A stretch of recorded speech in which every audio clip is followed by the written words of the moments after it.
Is there anything in my work or the general relationship between science and faith that isn't getting adequate airtime, in my view?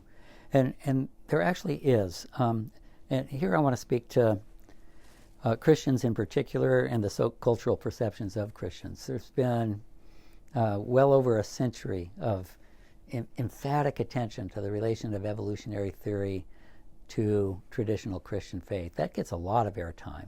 Unfortunately, a fair amount of the airtime involves polar extremes and distortions, I think. But what isn't getting airtime is not just the questions of the origins of creation, but the care of creation. So somebody I respect a lot, Cal DeWitt, is fond of saying that when we get to heaven, we're not going to be asked how old we thought the earth was, but what we did to take care of it.